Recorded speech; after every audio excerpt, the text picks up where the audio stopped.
Have you ever needed to create canned responses within your Gmail account and thought, gee, I'd love to be able to do this?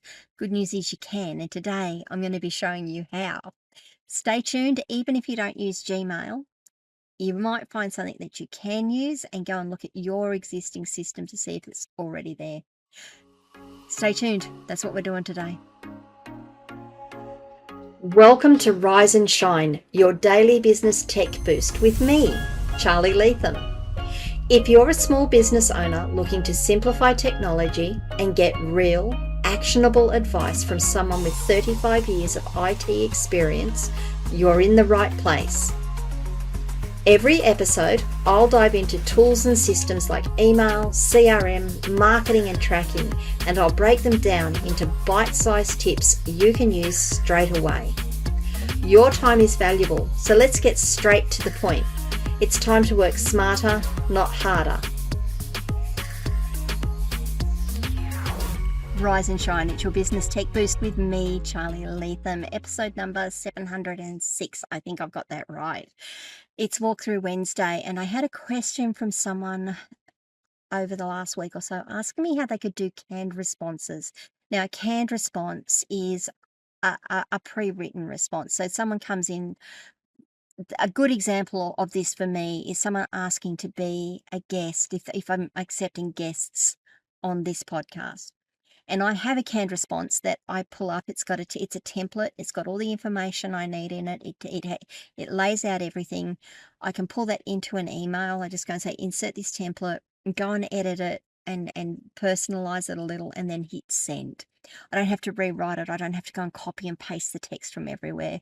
And it's got all the information that it needs to have in it that I may or may not forget at times. So that's what a canned response is. I had someone ask me how they could do something similar to that for something else. So today's episode is how to do this in Gmail. They were using Gmail. They had other programs, but we didn't want to go to a mass mailing program. We didn't want to go to another platform and add another platform to the tech stack.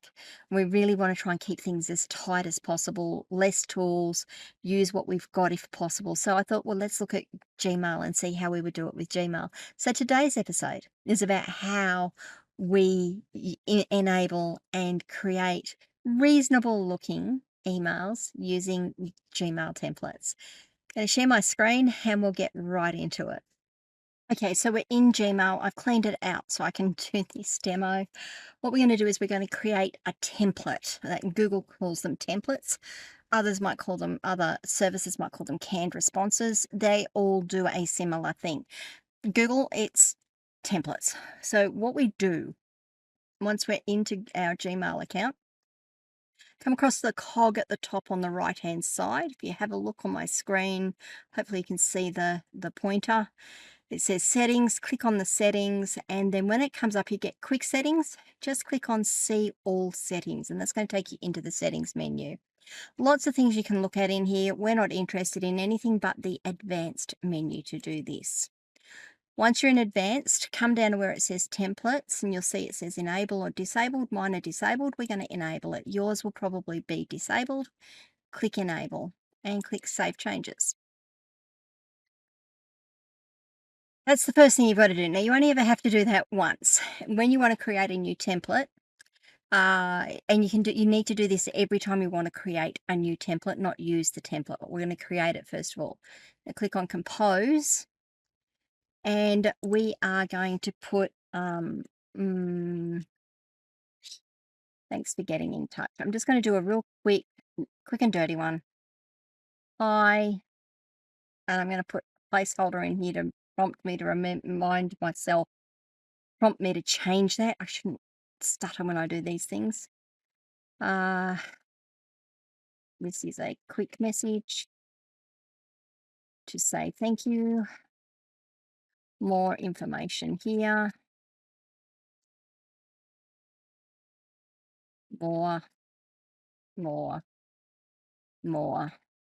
Charly. Okay, I've just done it really, really quickly, and we can format it by, we can highlight text.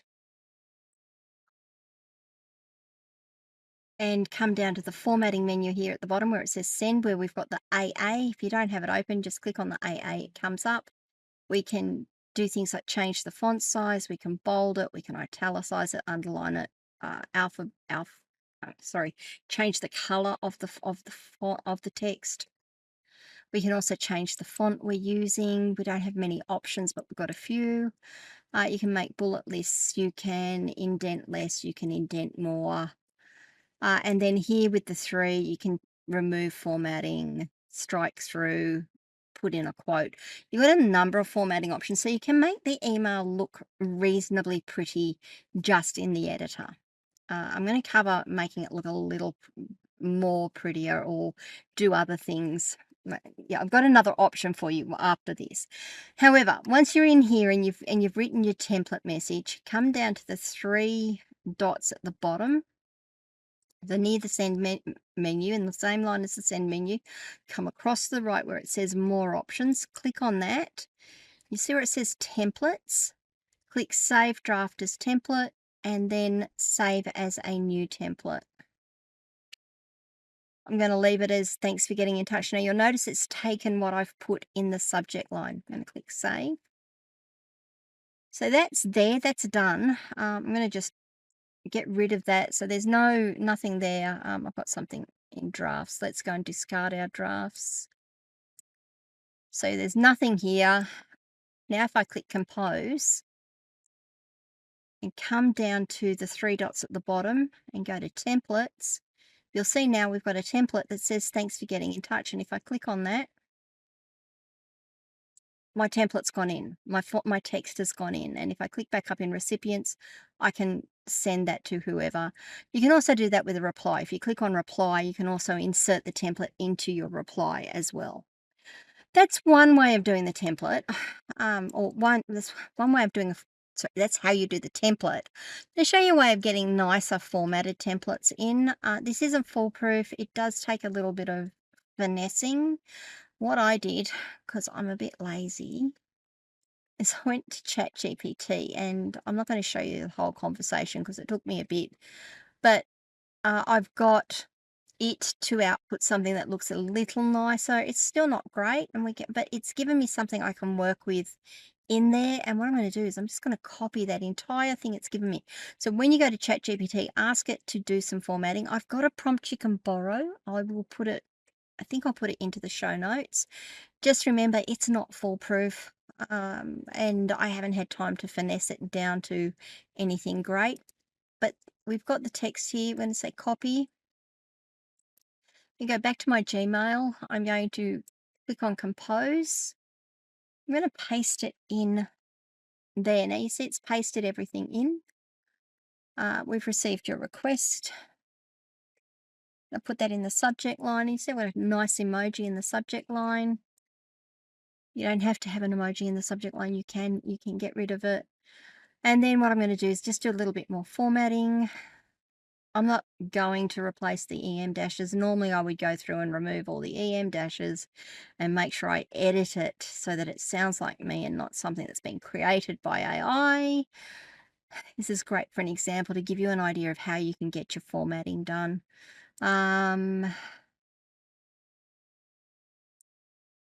What else was I going to do? Oh, let's say we want to put an image in. I had a little bit of trouble with this. To put an image in, I was trying to use the insert photo and the insert files. So the insert files from Drive will insert the photo or the file either as a link or as an attachment. Photos was giving me no end of curry. It just wasn't working. So I thought, well, how else can I do that? If I want to put my logo in at the top here. Well, what I did was I went to File Manager. I found my logo in the File Manager browser. And then I just clicked on it and dragged it up. Dragged it roughly to where I want it. Click on it. And you see it's put my logo in.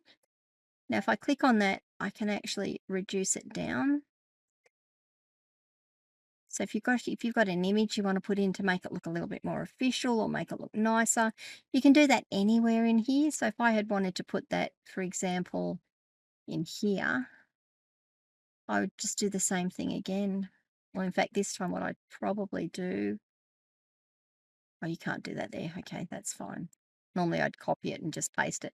Just going to put my cursor in there. Let's see if I can actually do what I think we can do. We'll just copy it up.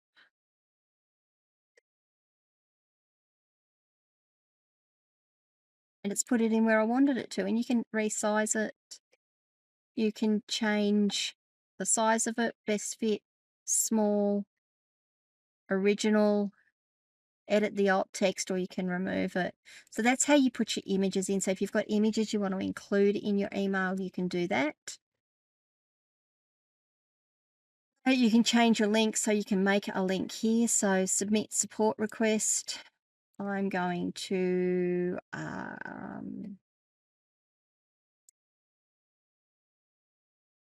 there, insert a link, HTTPS.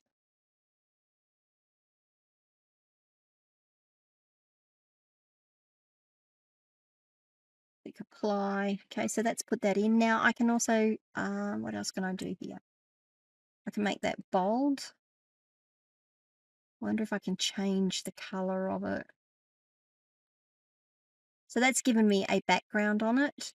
It's not great. So that's the text background. Oh, there's the text color. Make the text color white. It's not a lot of formatting you can do, but you can do some things with it. Gives you an idea. If you're good with ChatGPT, you can actually get it to give you most of the formatting and ready to go. You just cut and paste it in. It doesn't have to be ChatGPT either. It can be any AI that renders stuff like this. If you want to change your emojis, you can either use the emoji button at the bottom here. So arrow. Let's put the play button in. So I can put the play button in. If you've got your own set of emojis and things that you like, you can also just copy and paste them, highlight them from one screen, paste them in here, much like I did that email. So that's how you do that. And then we can save that as a template. Again, from the send, down on the line with the send button, click the three dots, click templates, save draft as template. You can save it, overwrite the existing template. And now when I go and use my template, the new version will go in. If you want to manage your templates, you've got a template that I've just shown you how you can edit an existing one. You can add extra ones. If you want to remove one and go, no, I've got a different version of that, go to the three dots at the bottom, click on templates, click on delete templates, and choose the one that you want to delete. And that's it. All right, guys, what did you think? That's a different way of organizing your canned messages and making them formatted. You're not going to get a lot of flexibility using the Google Mail, Gmail templates. You're going to get some flexibility. I hope I've given you enough there that you can go and explore and experiment and test it out. I'd love to know what you think. Is it useful to you? Do you think you're going to use it? What are your other options? What else have you used? There are other programs out there. As I said in the intro, there are other programs out there you can use, but not many that do just a canned response. And you don't necessarily want your canned responses to just be plain old text and boring. So let me know what you think. I would love to know. Leave comments wherever you are watching or listening to this episode. If it was useful to you, please give the video a like. And if you haven't done so already, please do subscribe to the channel and ring the notification bell so you find out when I drop more content. If you need help with anything or anything like this or other things that I talk about, feel free to book your free breakthrough session at askcharlyleetham.com. When you go to the site, up in the top right-hand corner, there's a button that says book your breakthrough session. One per client, one per customer. If you've already booked your breakthrough session and you still need help and you want to work with me, I'd love to see if we can work together. So please do reach out. I am available to hire. That's it for this week. I will see you on Friday for Firewall Friday. Bye.